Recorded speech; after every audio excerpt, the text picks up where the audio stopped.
और आज भी हमारे पास दो रिसोर्स बहुत तगड़ा है जो किसी के पास नहीं। एक 15 साल हम लोगों ने भोजपुर को दिया लालू यादव के रूप में। हमें क्या मिला उस 15 साल में? उसके बाद आप आइए, अभी 17-18 साल हम लोग मगध को दिए नीतीश कुमार जी के रूप में। हमें मिला क्या?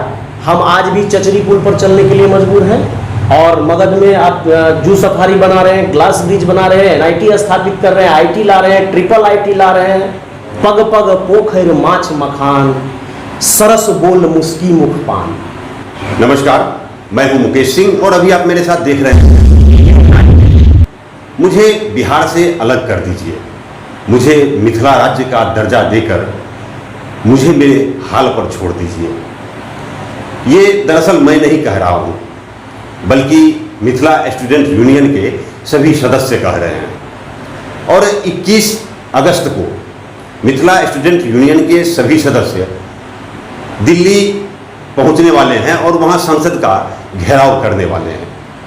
अभी मेरे साथ मिथिला स्टूडेंट यूनियन के प्रमंडल के प्रभारी हैं अविनाश झा जी। अविनाश झा जी, आपका न्यूज़ 19 में स्वागत है। सबसे पहले मेरा सवाल है कि आज बिहार को एक बार फिर से बांटने की और फिर मिथिला राज्य की मांग, इसकी ज़रूरत क्यों पड़ी? देखिए, इस मांग को अगर आप देखेंगे, मिथिला राज्य का मांग आज से 100 साल पुराना है। आज का ये मांग नहीं है और हमेशा मिथिला ने दिया है, लिया कुछ नहीं।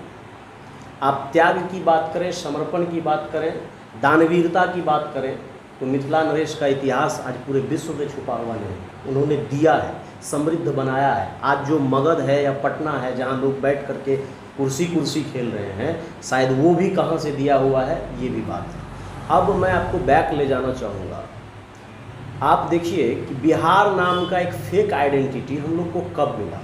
1912 ईस्वी। उस समय में एक टैक्स कलेक्शन यूनिट के रूप में, क्योंकि बंगाल में स्वतंत्रता संग्राम का आंदोलन बड़ा जोर शोर से चल रहा है, तो अंग्रेज़ों ने एक साजिश रची कि इसको डिवाइड कर देते हैं तो थोड़ा दिन ये आंदोलन रुक जाएगा। तो डिवाइड में वो 5 कल्चर को, जिसका कहीं भी न भौगोलिक रूप से कोई मिलन है, न सांस्कृतिक रूप से कोई मिलन है, न आर्थिक रूप से मिलन है, उस 5 कल्चर में आप देखेंगे उड़ीसा, आप देख लेंगे संथाल परगना, आप देखेंगे मिथिला, आप देखेंगे मगध, आप देखेंगे भोजपुर। ये 5 कल्चर को एक टैक्स कलेक्शन यूनिट के रूप में, मतलब एक राज्य का दर्जा दे दिया गया बिहार। अब हम देखते हैं तो बिहार का इतिहास 112 साल पुराना हुआ और हम लोग इतने सेंटी उस वर्ड पर हो गए। लेकिन उसी तरफ दूसरे तरफ आप देखेंगे मिथिला को, तो मिथिला का इतिहास हजारों हजार साल पुराना है। रामायण काल से भी पहले से मिथिला का इतिहास। तो आज सुप्रीम कोर्ट जो अभी लेटेस्ट तेलंगाना बना है इस देश में, तो सुप्रीम कोर्ट ने कहा कि अब इस देश में कोई भी राज्य भाषा के आधार पर नहीं होगा, अब आर्थिक आधार पर बात करेंगे। आर्थिक आधार ही एक बेस होगा जिस पर राज्यों का विखंडन बाद में सरकारें करेंगी। तो आज देख लीजिए कि हमारी भाषा मैथिली है और संवैधानिक भाषा है, संविधान के 8वीं अनुसूची में शामिल है, इसलिए इस दृष्टिकोण से भी हमारा मांग जायज़ है। और दूसरा दृष्टिकोण आप देख लीजिए कि मिथिला का तमाम जिला, जो 18-20 जिला 24 जिला हम लोग बोल रहे हैं मिथिला का, उस 24 जिले में आप देखिए नीति आयोग के पायदान पर कहाँ है, डेवलपमेंट के नाम पर कहाँ है, पूरे देश में पीछे हैं हम। हर साल हम बाढ़ की विभीषिका झेलते हैं और जो सरकार हम लोग चुनते हैं, 32 साल के इतिहास को आप मात्र देखिए। 15 साल हम लोगों ने भोजपुर को दिया लालू यादव के रूप में। हमें क्या मिला उस 15 साल में? उसके बाद आप आइए, अभी 17-18 साल हम लोग मगध को दिए नीतीश कुमार जी के रूप में। हमें मिला क्या? हम आज भी चचरी पुल पर चलने के लिए मजबूर हैं और मगध में आप जू सफारी बना रहे हैं, ग्लास ब्रिज बना रहे हैं, एनआईटी स्थापित कर रहे हैं, आईटी ला रहे हैं, ट्रिपल आईटी ला रहे हैं। देश का पहला एथेनॉल प्लांट भी आपके मिथिला में ही लगा है, वो भी पूर्णिया में। अब देखिए होता क्या है, ये बंधुआ मजदूर का प्रकरण है, इसको बढ़ावा दिया जा रहा है मिथिला के अंदर। अब आप मजदूर जो बंधुआ मजदूरी के लिए रखा जाता था, तो उसको भी समय समय पर अच्छा भोजन दिया जाता था ताकि काम में वो चोरी ना करे, उसके शरीर में ऊर्जा, इस नियत से। वही वो इथेनॉल प्लांट है। हमारे यहाँ 20 चीनी मिल था आज़ादी से पहले, जूट मिल था, सूत मिल था, पेपर मिल था, सब चाट गए। उस समय अंग्रेज को लगा, और आज भी हमारे पास 2 रिसोर्स बहुत तगड़ा है जो किसी के पास नहीं है। एक ह्यूमन रिसोर्स, दूसरा वाटर रिसोर्स, इस दोनों का हम उपयोग नहीं कर पा रहे हैं।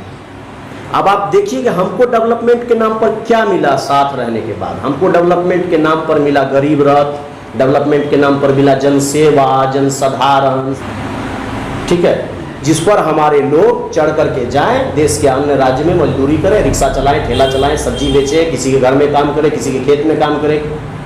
ये करने का एक मात्र जरिया हम लोगों को बना दिया गया है। आंतरिक स्रोत का जो संसाधन आप बताए कि जल हमारे पास ऐसा है कि उससे हम बहुत कुछ आमदनी इकट्ठा कर सकते हैं, कैसे कर सकते हैं? देखिए, जल की बात हम करें तो अंग्रेज का ही एक प्लांट था, पावर हाइड्रो प्लांट कोसी का। उस समय लगभग 4500 या 4000 करोड़ उस पर इन्वेस्ट होना था और उनका दावा था उन लोगों का कि पूरे हिंदुस्तान को बिजली देनी है। ठीक है, आज के समय में वो बजट बढ़ जाए और अगर पावर हाइड्रो प्लांट बन जाए, हम आधी हिंदुस्तान को बिजली जरूर दे पाएंगे। पहला आमदनी का स्रोत। दूसरा, हम लोगों का व्यक्तिगत सर्वे है पिछले 1 साल से कि हम लोग के पास जल प्रचुर मात्रा में है और हमारे यहाँ का एक कहावत है, पग पग पोखर माछ मखान, सरस बोल मुस्की मुख पान।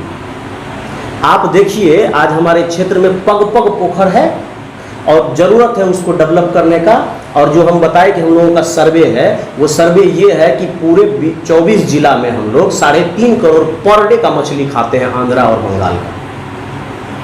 यदि सिर्फ मत्स्य पालन को हम उसमें डेवलप कर देंगे, इस पानी का रिसोर्स सही से बनाकर, तो हम ये 3.5 करोड़ पर डे का जो खा रहे हैं, 30 दिन में कितना खा रहे हैं, एक पूरे साल में कितना खा रहे हैं, ये आमदनी बढ़ेगी हमारे कृषकों की। और मखाना का सबसे बड़ा उत्पादन हमारे यहाँ, और कहीं से मखाना हो रहा है क्या? और पूरे विश्व को मखाना की आवश्यकता है। और मखाना अनुसंधान केंद्र कहाँ खुलता है? उत्तराखंड में जाए। मखाना उपजाएं हम और उसका जो प्रोसेसिंग होगा वो कहीं और होगा। मक्का उपजाए हमारे किसान और प्रोसेसिंग यूनिट कहाँ लगेगा? तो ये विडंबना है। इन सब विडंबना को आज जो इस भूभाग में रहने वाले मैथिल हैं वो समझ चुके हैं। और मिथिला स्टूडेंट यूनियन का काम बस यही है कि अभी हम लोग 21 अगस्त को दिल्ली जा रहे हैं। दिल्ली में सरकार को अपनी वेदना बताएंगे और वहाँ से आने के बाद लगातार 1 साल तक मिथिला के कोने कोने में जाके लोगों को यही बात बताना है। आप लोग अभी ये आंदोलन शुरू किए हैं, इससे पहले भी कई एक बार आंदोलन हुआ है और वर्षों से आंदोलन हो रहा है। तो आपको ऐसा लगता है कि मौजूदा परिस्थिति में, मौजूदा परिवेश में आपको इस आंदोलन से, जो आंदोलन आप लोग खड़े किए हैं, इस आंदोलन को सफलता मिलेगी? देखिए, सबसे बड़ी बात है, हम लोग को कल ही मिथिला राज्य नहीं चाहिए। यदि कल मिथिला राज्य हो जाता है तो फिर क्या होगा? फिर यही होगा, यही लोग होंगे जो आज इधर कल उधर, क्या आप यही लीडर होंगे। हम लोग इस आंदोलन को जन जन का आंदोलन बनाना चाहते हैं। गांव गांव में जाके एक एक व्यक्ति को ये बात बताना चाहते हैं कि हमारे साथ आज 70 साल से छलावा हो रहा है, हम लोग क्यों लेबर बने हुए हैं, ये समझा के उन सभी को जो इस आंदोलन से फिर नेता निकलेगा और वो नेता जब सत्ता संभालेगा तो जरूर होगा और सफलता मिलनी है इस आंदोलन को। क्योंकि ये बात है कि किसी भी आंदोलन में जन की भागीदारी आवश्यक है और जन की भागीदारी के साथ साथ जनप्रतिनिधियों की हिस्सेदारी भी आवश्यक होती है किसी आंदोलन को सफल बनाने में। तो ऐसे में आपको ऐसा लगता है कि आप कोई जनप्रतिनिधि आपको इस ओर सहयोग करेंगे? देखिए, या कर रहे हैं मौजूदा समय में? जी नहीं, वर्तमान समय में हमें किसी भी जनप्रतिनिधि की आवश्यकता नहीं है उनके सहयोग की। नंबर 1 बात क्यों नहीं है? क्योंकि इस आंदोलन को जब हम जन जन तक लेकर जाएंगे तो उस जन से जुड़ा हुआ जनप्रतिनिधि होता है और उसके बाद वो अपने आप आएंगे हमको समर्थन करने के लिए, हमको बताने के लिए। हम ऐसा सवाल आपसे इसलिए किए क्योंकि कुछ दिन पहले पूर्णिया को उपराजधानी बनाने की मांग बहुत जोर शोर से की गई थी और उस दौरान मुख्यमंत्री जी स्वयं कहे थे कि ये फालतू का मांग है, इस मांग पर कोई विचार नहीं किया जा सकता है। तो ऐसे में मुख्यमंत्री जी ये कह सकते हैं कि ये भी मिथिला का राज्य भी, ये जो मांग है ये फालतू है। तो जब एक मुख्यमंत्री का, एक सांसद का, एक विधायक का आंदोलन में समर्थन नहीं मिलेगा, वो भी राज्य के विभाजन में, तो फिर आंदोलन सफल कैसे होगा? देखिए, सबसे बड़ी बात मैं आपको बताऊं, जब जिस मुख्यमंत्री जी की बात करते हैं उनको हम लोगों ने नाम दिया है मगध राक्षस। उनको मगध के डिमांड के अलावा आज 17 साल में कुछ दिखता नहीं है। अगर उनको दिखता, वास्तविक स्थिति यदि दिखती, तो आज 8 साल से एयरपोर्ट अधर में नहीं लटका होता पूर्णिया का। दरभंगा के अंदर जो 8 करोड़ हम लोगों की आबादी है मिथिला की, और 8 करोड़ आबादी पर जो एक एम्स मिला, वो एम्स आज शिलान्यास फंक्शनल होता, 8 साल कम नहीं होता है। तो उनको इधर विकास नहीं करना है। दूसरी बात, ये लोग बड़ा चेहरा करके हिंदुत्व का नाम आज इसके पाले में, कल उसके पाले में जा कर के वोट बटोर लेते हैं। उसके बाद 5 साल उसके सामने हर चीज़ फालतू है। लेकिन ये जो आज जन क्रांति मिथिला की धरती से आगाज हुई है, इस क्रांति का दम इतना दिखेगा उनको कि वो स्वतः ही कहेंगे नहीं, बहुत जायज़ मांग है। अगर नहीं तो मैं आपको झारखंड के समय ले जाना चाहता हूँ। उनकी एक राजनीतिक ये भी है, दशा दिशा भी है, जिस वजह से वो ये कहेंगे, क्योंकि सामने एक राजनीति है जो छोटा सा स्टोरी है, मैं वो आपको जोड़ता हूँ। वो ये है कि जिस समय लालू यादव जी झारखंड का आंदोलन चल रहा था तो वो मुख्यमंत्री हुआ करते थे, और उनका कहना था कि हमारी लाश पर से झारखंड अलग हुई। लेकिन एक समय ऐसा आ गया, आंदोलन जब जन का आंदोलन बन गया संथाल परगना में, उसी लालू जी को अपनी सरकार को बचाने के लिए अपने कैबिनेट से पास करना पड़ा था मिथिला राज्य को। और उसके बाद आप देखिए कि वहाँ राजद विलुप्त हो गया, नहीं रहा। तो वही डर कहीं ना कहीं इसको भी इस बात का होगा कि यदि मिथिला राज्य बनता है तो वहाँ तो जो संघर्ष कर रहे हैं, उनसे जो लीडर निकलेंगे, उनसे जो पार्टियां सामने आएगी, वो चुनाव लड़ेगा, हम तो कहीं रहेंगे नहीं। इस वजह से वो इस मांग को डिनाई कर सकते हैं। अब आप जो उप राजधानी की बात करें, पूर्णिया हमारा डिजर्व करता है उस चीज़ को, एकदम डिजर्व करता है, सबसे पुराना जिला है। लेकिन उन सब चीज़ों पे कभी बात नहीं होगी, वो तो फालतू होगा ही मगध राक्षस के सामने। जब से ये मिथिला राज्य की मांग दोबारा शुरू हुई है हाल के समय में, तो लोग चर्चा करने लगे, खासकर सोशल साइटों पर काफ़ी चर्चा है। और उसी चर्चा के दौरान कुछ बातें सामने आती है और सवाल खड़ा होता है कि अगर मिथिला को अलग राज्य का दर्जा दे दिया जाता है तो वैसी परिस्थिति में मिथिला की राजधानी पूर्णिया होगा या फिर दरभंगा होगा या फिर मधेपुरा सहरसा का चयन होगा, ये कैसे तय होगा कि राजधानी कौन सा बनेगा? देखिए, सबसे बड़ी बात है लोगों का यहाँ पे थोड़ा सा संवैधानिक ज्ञान लोगों को बढ़ाना होगा। वो संविधान को अगर पढ़ेंगे तो उसमें स्पष्ट शब्द में पहला लाइन ही है, जो प्रस्तावना जिसको कहते हैं, उसमें कहा गया कि भारत राज्यों का समूह है। और वहीं से होता है कि अगर कोई स्टेट बनता है तो उसके लिए केंद्र सरकार जिम्मेवार होता है।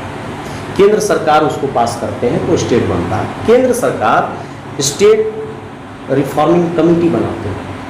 उसको बनाने के बाद वो स्टेट रिफॉर्मिंग कमेटी आकर के सीमा का चयन करता है, कौन सा जिला जाना है, कौन सा नहीं जाना है उसके अंदर, ये सारी बातें उस स्टेट रिफॉर्मिंग कमेटी के अंदर आती हैं। अब वहाँ पे निर्णय लिया जाएगा। संभवतः जो राजधानी की बात होती है वो किसी भी स्टेट का मिडिल पॉइंट होना चाहिए हम लोगों के दृष्टिकोण से।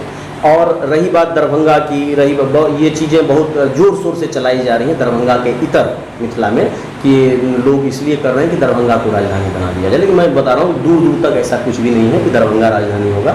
स्टेट रिफॉर्मिंग कमेटी को जो लगेगा उस समय ये देखेंगे, पहले हम लोग स्टेट बना लें, उसके बाद राजधानी पर भी हम लोग बैठ करके विमर्श कर लेंगे। और यदि हम लोगों को अवसर मिलता है तो बैठ करके विमर्श कर लेंगे कि राजधानी कहाँ बनना है। इसमें कोई संशय नहीं है कि पूर्णिया नहीं हो सकता है, दरभंगा हो सकता है।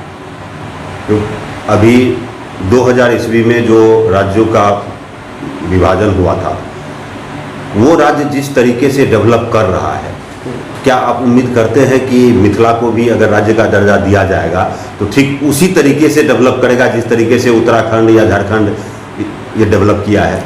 100% मैं आपको बता रहा हूँ कि इस आंदोलन को हम लोग जन जन का आंदोलन सिर्फ इसी एवज में बना रहे हैं कि ये घिसे पिटे लोग जितने हैं बूढ़े पुराने, ये राजनीति से विलुप्त हो जाए और इस आंदोलन से नेता निकले, समाज का सच्चा बेटा निकले और वो निकल के अपने स्टेट की तरक्की की बात करें। ये पुराना राग हम लोग को अलापना नहीं है, हम लोग चाह ही नहीं रहे कि कल स्टेट अलग हो जाए। ये आंदोलन बड़ा लंबा चलना है।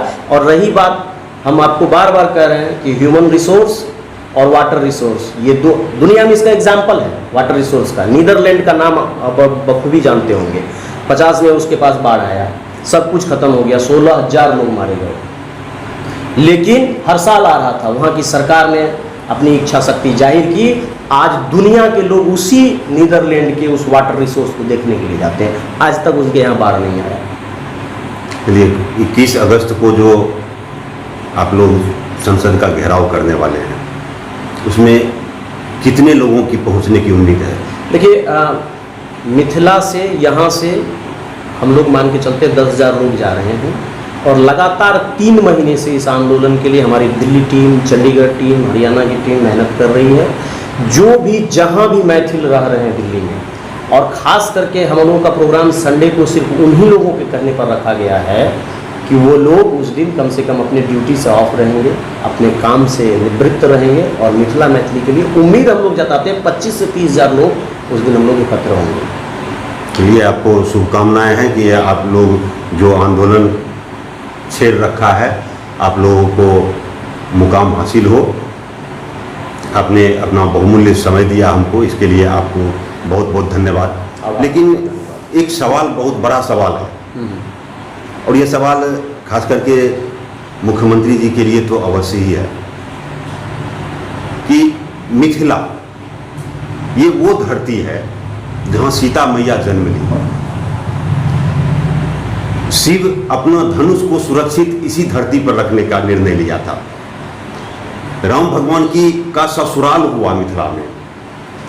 गांधी जी सत्याग्रह आंदोलन छेड़े इसी मिथिला की धरती से, और मगध के अपेक्षा मिथिला की हमेशा उपेक्षा की गई। ये तो सवाल नीतीश कुमार जी से हमेशा बनता ही रहेगा। बहुत बहुत धन्यवाद। यदि अभी तक आपने न्यूज़ 19 के यूट्यूब चैनल को सब्सक्राइब नहीं किया है तो सब्सक्राइब कर लें, और फेसबुक पेज को लाइक, फॉलो और शेयर अवश्य करें।